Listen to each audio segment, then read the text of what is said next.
Good morning, everybody. It's Monday, so you know what that means. Meet me at the sewing machine one more time here at Always in Stitches in Noblesville, Indiana. And today's exciting because there's some announcements I'm going to make.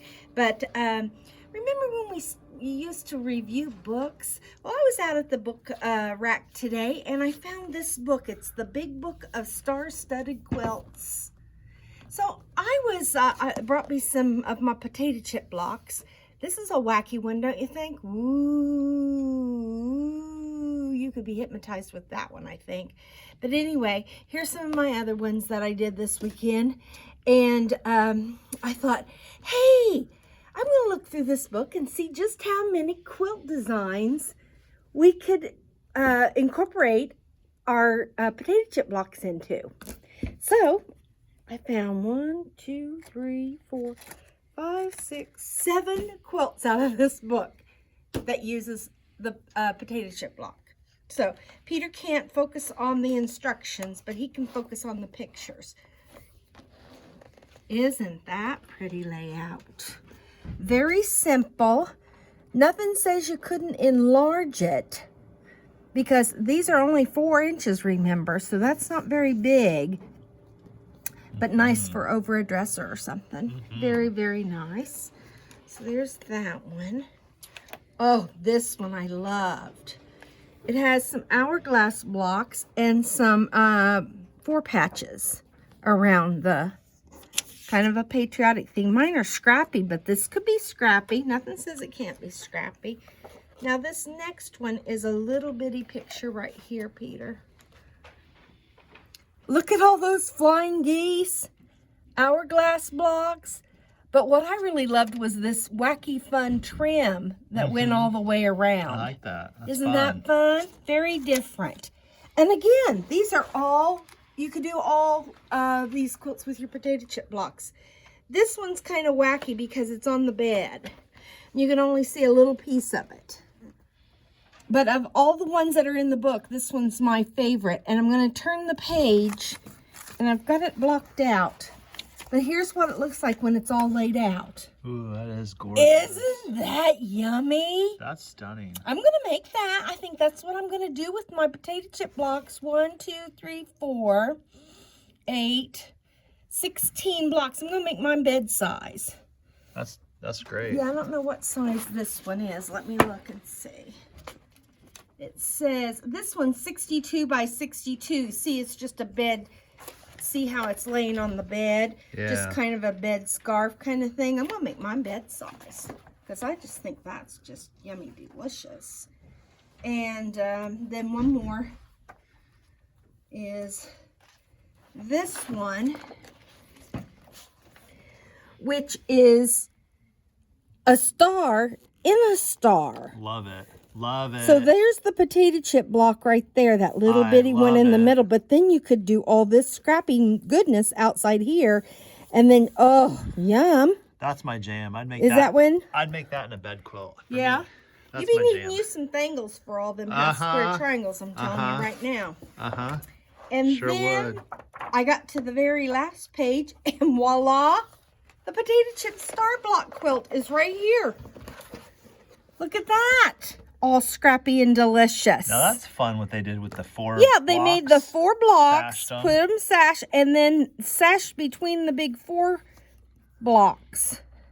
So that's 4 and 4 is 8, and that's probably 2 inches, 8, 9, 10. So that right there is a 10-inch square probably. That would look delicious in Christmas colors.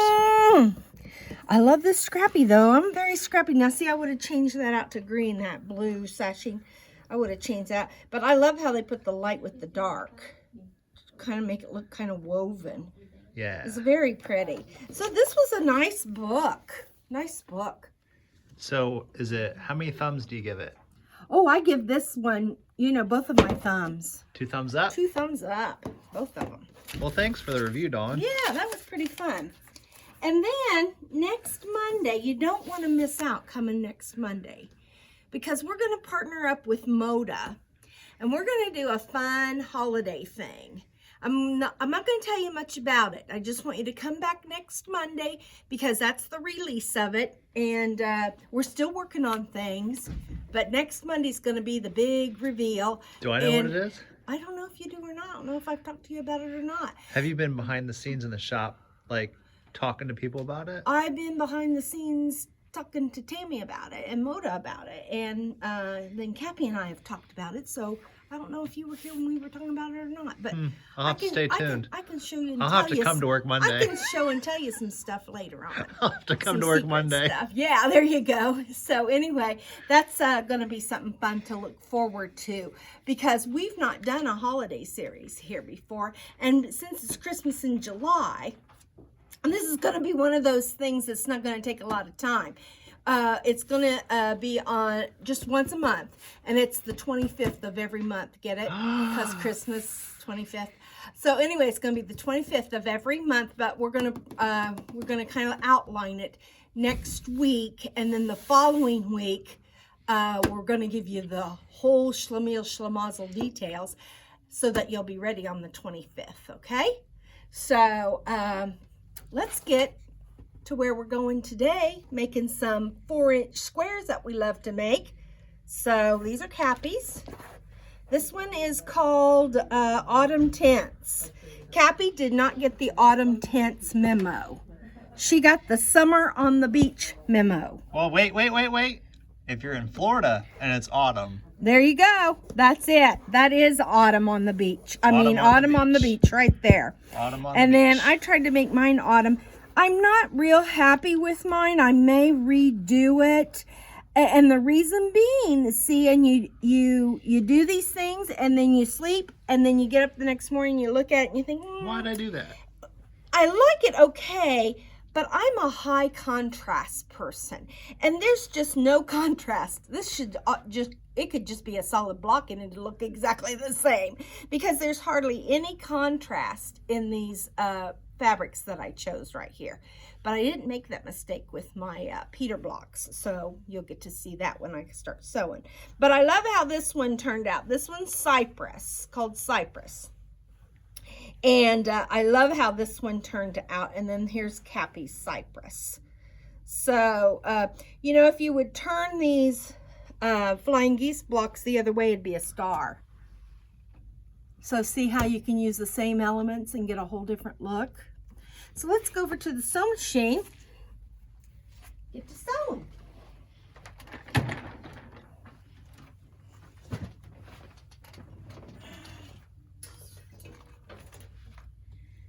Dawn, how was your weekend? It was good. I like your I've socks. had better. Oh, thanks. They're measured once, cut twice. No, cut once, measure twice, something like that. I forget what they're called. But anyway, they're kind of fun. Yep. So, this first one, which is the Cypress,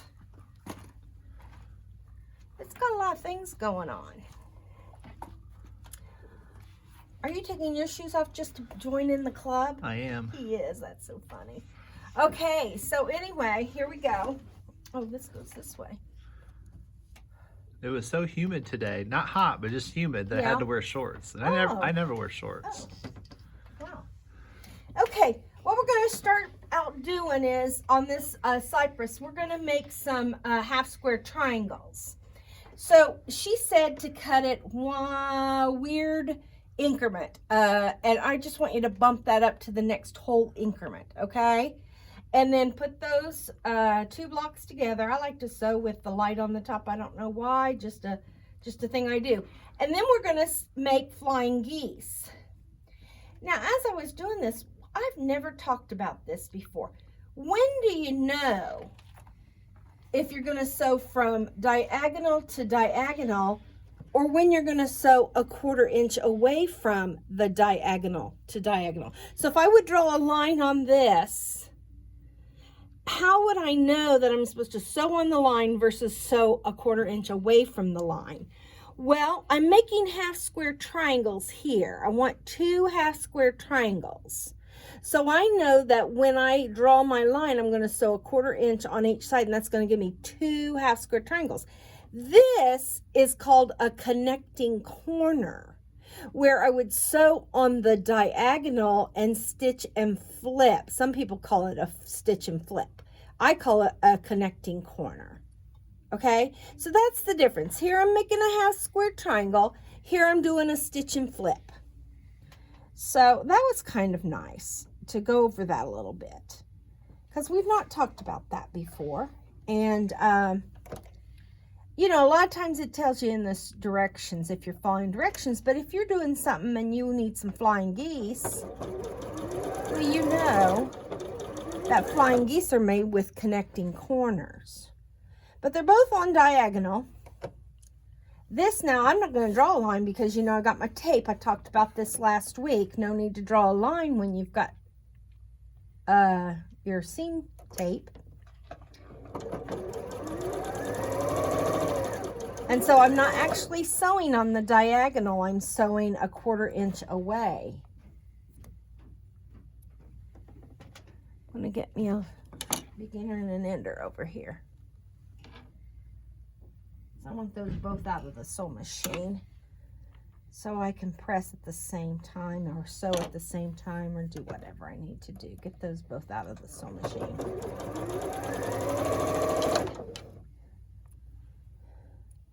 So this one I'm going to cut a 1/4 inch away from the line. And if that were a bigger piece, I would have moved over a 1/2 inch and sewed, and this would have had a sewn line right there, and that would have been a half square triangle, but it's too little. By the time I would have got a seam allowance on there, I wouldn't have had anything to sew.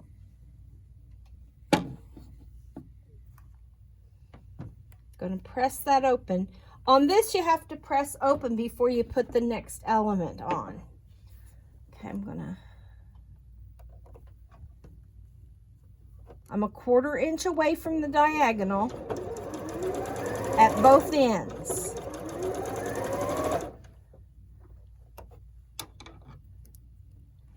And then I'm going to take this. Now, when I do a connecting corner, which is what this is, I never ever sew from the tip in.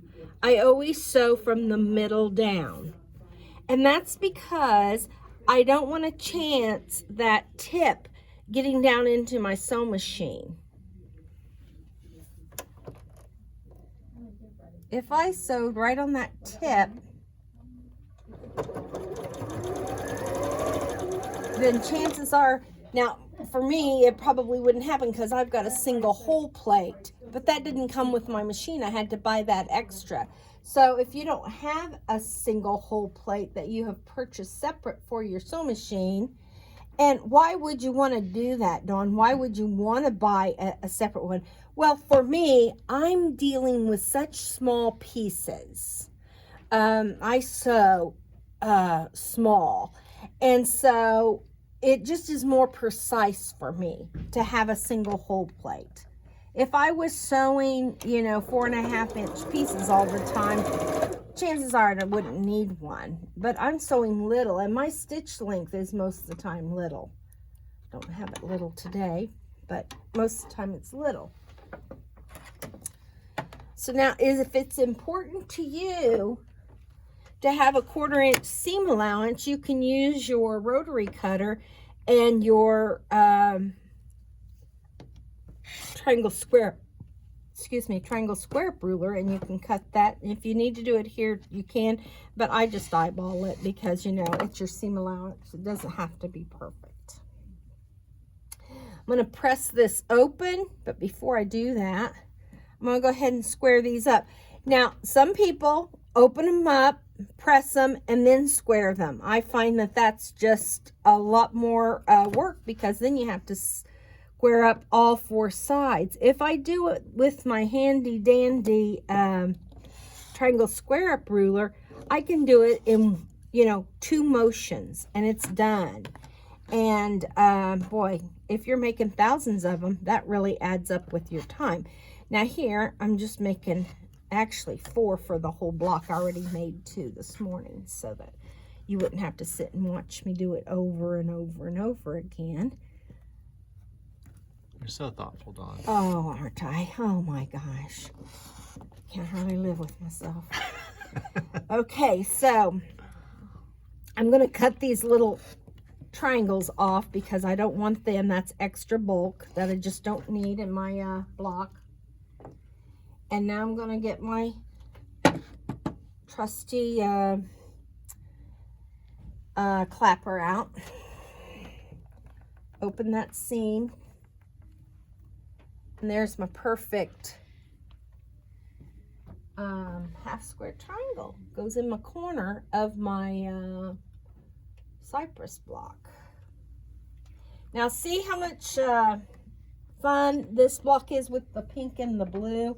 I like to use pink and blue together, and I like pink and brown. Now this is my other flying geese unit right here, and I want you to see the difference in what happens. Okay, so here's what it's supposed to look like, right?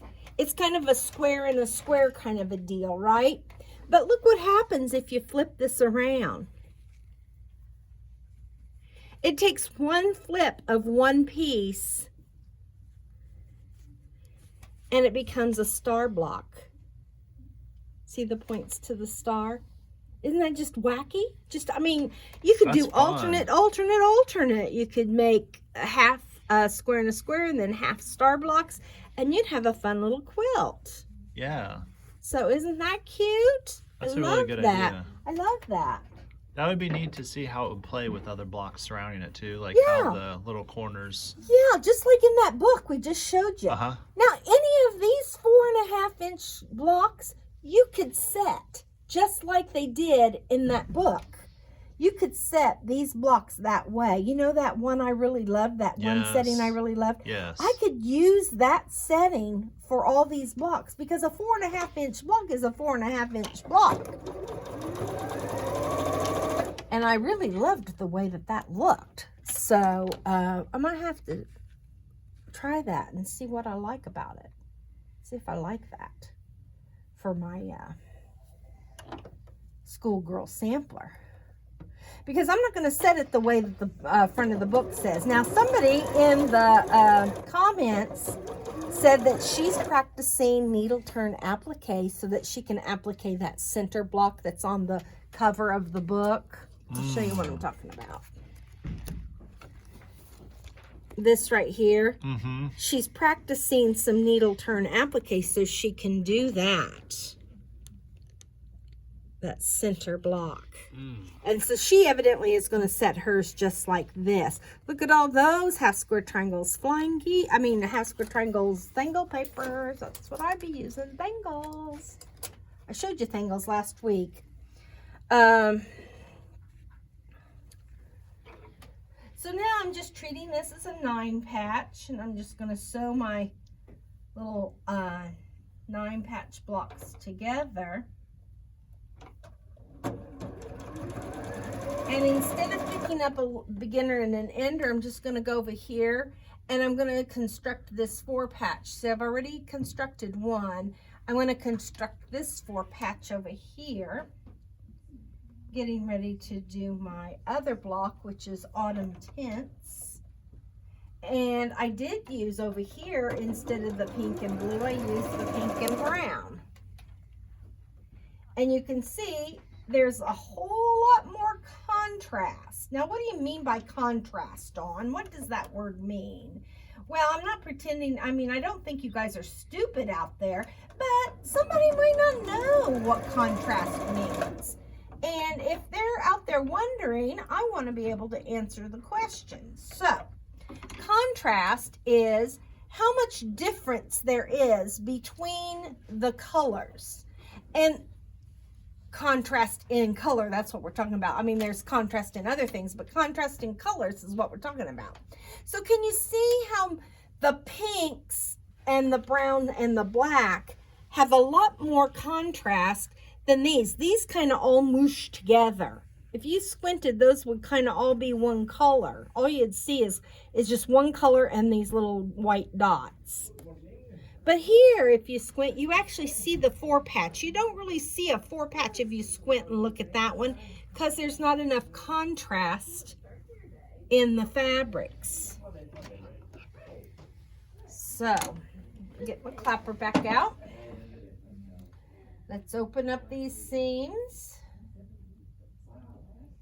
Now, I did a lot of sewing this weekend for my Moda event, for our Moda event, because it's going to be, you're going to come along with me, I hope. I hope.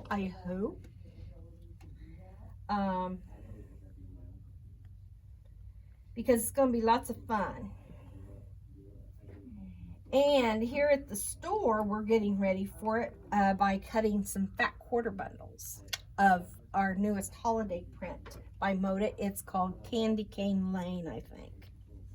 Candy Cane Lane, yeah.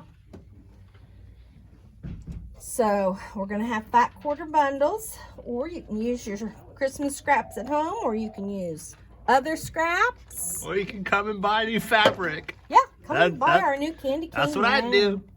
Candy Cane Lane. I love a good excuse to buy fabric.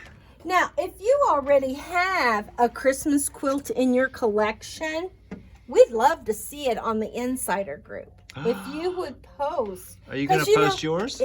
A picture of a random Christmas quilt? I can, yeah. Okay. I can. I want to see what you got. Okay, I can. My mother made me the most beautiful double wedding ring. Did she? Christmas quilt. I'll post a picture of that. Yeah, we could post pictures of our Christmas in July quilts. Yeah. On the Insiders group. Would you guys do that? Would you do it for me? I think I got to make one first, Dawn. Oh, you don't have a Christmas quilt? Uh-uh. Well, you may want to make this one that we're going to make. I think I started one. I have blocks of one I started. Well, you could post I can that. post pictures of the blocks I started. One. You know what? By seeing all the ones on the Insiders group, it just may inspire Peter to get his back out. I'll post a picture of my blocks. Okay, that'd be good. It's not following a pattern. I made it up. Okay, excellent. I just found some gorgeous Christmas fabric, and actually, there's a story to it. I didn't buy the fabric, and when you don't buy it, when you see it, then you can't get it because it's gone. That's correct. But I asked somebody, because I thought that they had bought it here at the shop, one of the employees, and I found an employee that had bought it. So I approached her and seeing if she was willing to, share it. Hook you up. Share it, and bless her heart, she shared it. That's and it's one of those fabrics that you just know that it needs to be in your life. Yeah, excellent. Okay. So you know me, I'm just sitting here pressing, sewing, pressing. I'm making those four patch to finish up my autumn tints. I like autumn twist. That's twist, fun. That'd be fun too. And then assembling here my 9 patch. Now my autumn twist is based on autumn tints. I got you saying autumn twist. I know. It's based on a 4 patch. This one is based on a 9 patch. And so that's why the measurements are a little bit different. But yeah, I was intrigued by this, just flipping those flying geese units and it becoming, a square and a square versus a star. And it's made just like our potato chip stars, only instead of being solid squares here, they've got a half square triangle. So hey Dawn, when you sew flying geese, do you ever, instead of having the triangle on the front, do you ever sew the triangle on the back? Yes. Yes, let's not go there. Let's not revisit that. I had a really bad day Friday.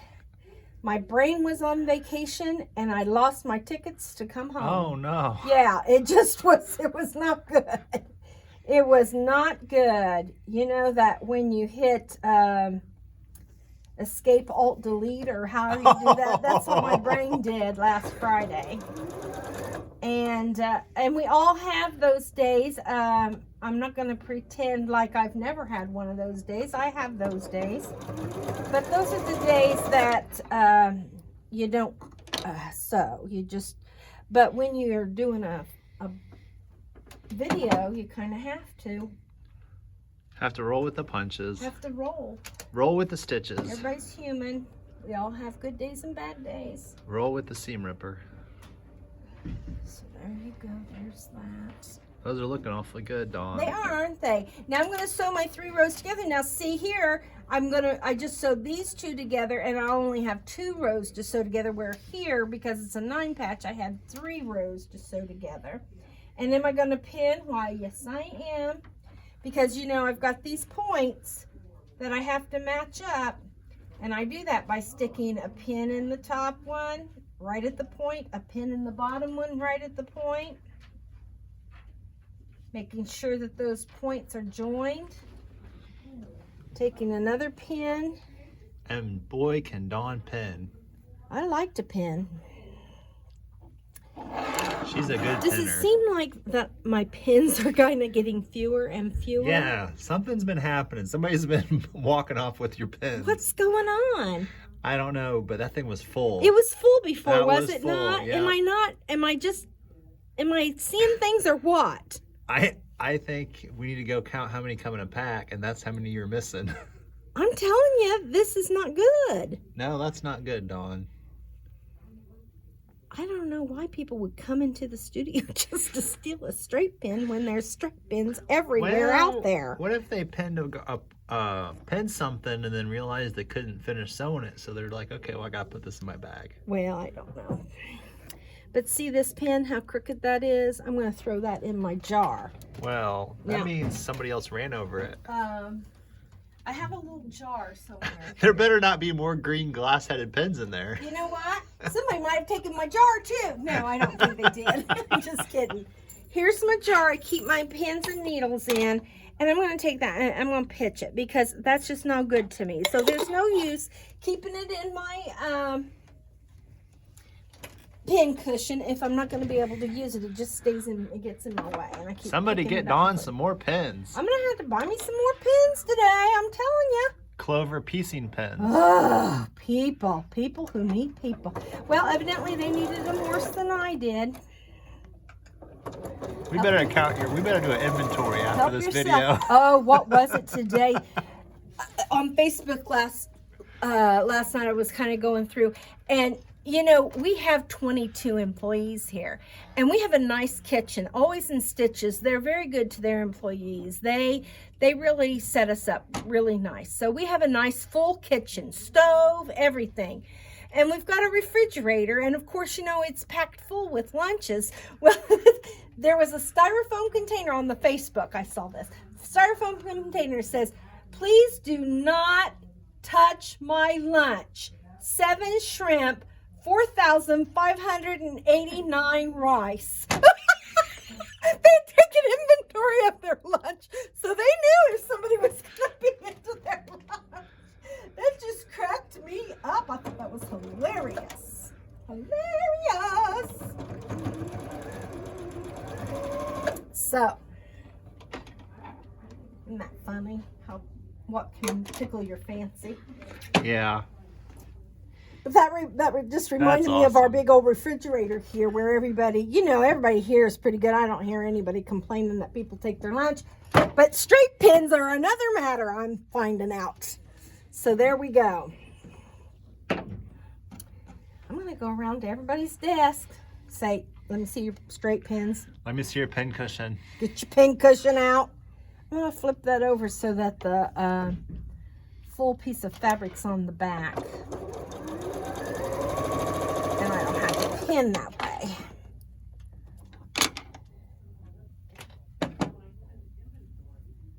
Now, some people find that opening the seams is tedious. I'm perfectly fine with opening these seams. I've done it for so long that it would be foreign to me if I didn't. It seems like it would be, but once you get into the rhythm of Yeah. it, your left hand kind of It just starts knows. the seam, Yeah. puts a little press on it, then the iron just goes right over and presses See, it. I There's love nothing how to that. it. See how that's So your goal. flat. That's your goal right there, is Hold to on, get let that. me get a good shot of that. That is flat. This is why I love press and open. Yeah. Look at that right there. That where they all match. Yeah. Right in the center. It's Yeah. perfectly flat. Yeah. So that's a good. Now, well, hopefully this next one will be just as good. Well, some of our insiders who've been posting pictures of their blocks, we can see in their blocks that they're they flat. are getting good, flat. good results. Very good results. I'm proud of every one of them. And they're so. I mean, they're right on it. They're so fast. Like Yeah, one girl, she's just like this. Before I get to my desk, her blocks are done. Yep. So either she's doing them ahead and just waiting to post them, or she's sewing along. And I just think that would be awesome. Wouldn't it? Isn't it fun to know that you've got a friend out there somewhere that's sewing right along with you? That's fun. I know. My friend Tammy and I, that's one of our biggest joys, is when we can sew together. And I called her yesterday. I said, "What you doing, sewing?" She says, "No, I just finished. I'm laying down to take a nap." I said, "Whew, got you right in time, didn't I?" So she had a big weekend. Her grandkids were here for the holiday. And she has five grandchildren. And they don't get to be together very often because 2 of them are in California and 3 of them are right there with her. So she gets to see the 3 of her daughter's children, but her son's children live in California. And so they don't get to be with their cousins very often. And I guess it was just, I wished I could have been there because I love every single one of them. Now, the little girl, Corey, is the son, is Tammy's son. His little girl, I've not really got to know her because she's lived in California most all her life. And so I really haven't got to know her, which makes me sad, but I get to see pictures. Before Corey moved to California, I made him swear on a stack of sewing books that he would take Facebook pics. He's not into Facebook as much as his sister Elizabeth is. She Facebooks, what she has for lunch, dinner, breakfast, in between snacks, what pills she's taking. I mean, she's got her whole life on Facebook, which is awesome for us people back here in Indiana who don't get to, be with them very often. So now it all comes together. Let me get a beginner and an ender. And just like that, we've got our blocks done today.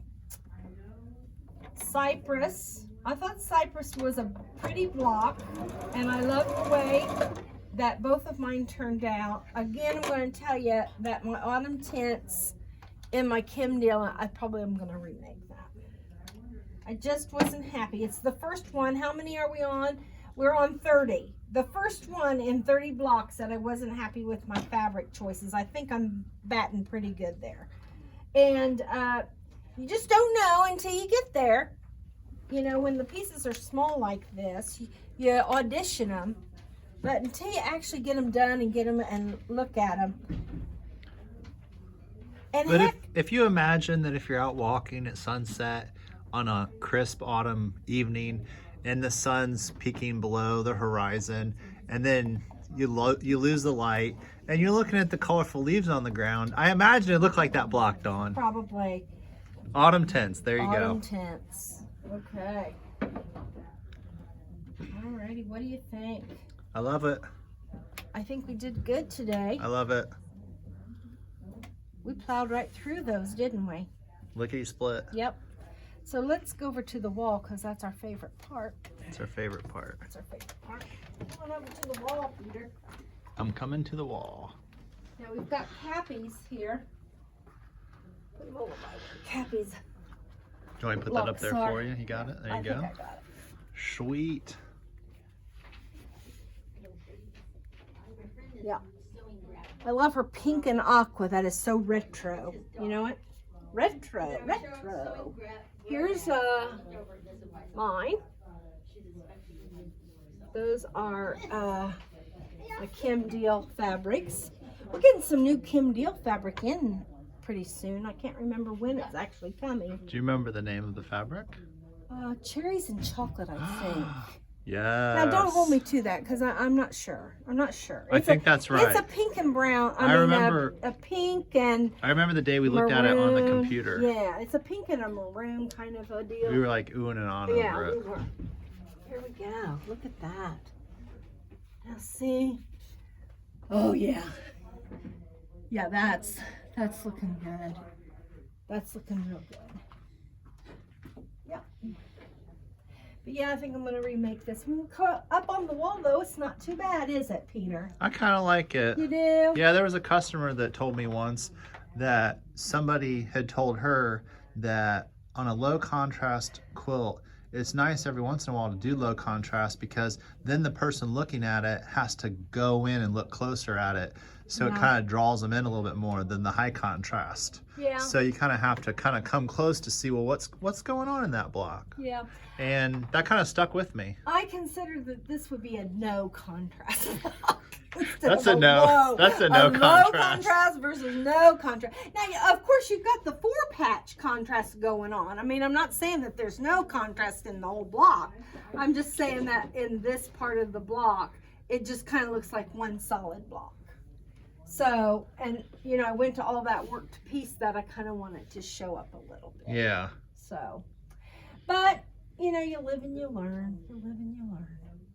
I do like that fabric I chose for the autumn. You know, it gives you it's the little oak leaves. That's pretty cute. So, yeah, that's a good choice. Yeah. So. I see what you did there. Yeah. Alrighty. Well, showed you the book. Any of those quilts I showed you that work for the potato chip stars would work for these blocks too. So might want to come in and check that out. I'm going to put my potato chip blocks away in my potato chip tin. Thanks, Vicki. Oh, you know what? My potato chip tin, this one, my Charles chips, has my dark ones with my light on the background, on the outside. And my other one has the light ones with the dark on the outside. So I'm going to get, it's a good thing I've got 2 different tins, don't you think? Uh-huh. I'm prepared. So, I don't have very many of these done yet because I just started working on these. Well, oh. knowing Dawn, she sews pretty fast. Yeah.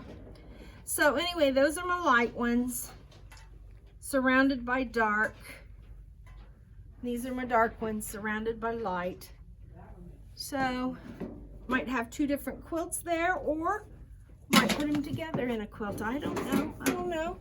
I've got, you know, 5 more months, 6 more months to work on it. So, I'm excited to find out how many I'm going to make through the whole year. The challenge was, I started them on January 1st, and I'm just using the leaders and enders, and see how many I wind up with. So, they're my babies. I just got them safe and sound. Hopefully nobody comes in here and takes them like they did my pins. So heads are gonna roll. I'm telling you, people, heads are gonna roll. So I'm gonna be making me some voodoo dolls this weekend.